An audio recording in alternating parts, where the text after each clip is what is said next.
And as we mentioned, as of right now, we know that the fire destroyed 3 homes. Firefighters and a heroic neighbor worked together to save one man's house from devastation. Channel 8's Mackenzie Johnson spoke with him earlier today. It's a story you only see on 8. Mackenzie.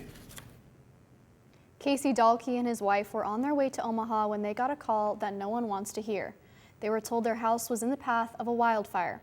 Casey says they rushed home and got their dogs out of the house. Then they had to watch as the land around their home went up in flames. Been through a lot of stressful situations in my life, and this is probably the only time I ever thought I was going to actually throw up from the stress. So it's difficult to think of what you would grab first to save from a fire. Casey-Dahlke says it's hard to know what you'll do until it's actually happening. And we only had 30 minutes to, try to load up some photos and, things that we thought were important at the time.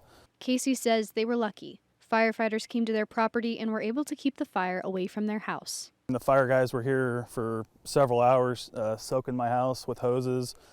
I have a tree line just here to my left, and the fire was in there, so they were, continuously putting water on it. As the wind spread the fire quickly, Casey says one of his neighbors also stepped in. A buddy of mine that is a neighbor called me. He was in the area with his tractor and disc, and he got here in just the nick of time and was able to cut the fire off back here behind me. Casey says they waited and watched as the fire went through the area around their house.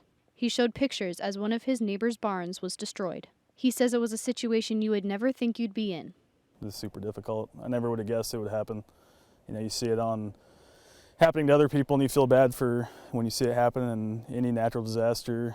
You feel super horrible for the people that are going through it, but when it's actually happening to you, it's a whole different ballgame.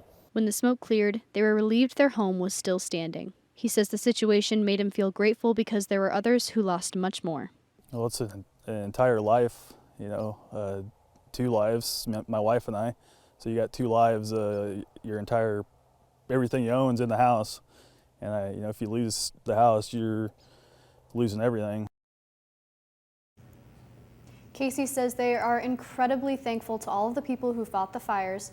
As for what they're doing to prevent fires from reaching their house in the future, he jokingly says he's thought about building a moat. Might not be a bad idea. All right, Mackenzie, thank you so much for that report.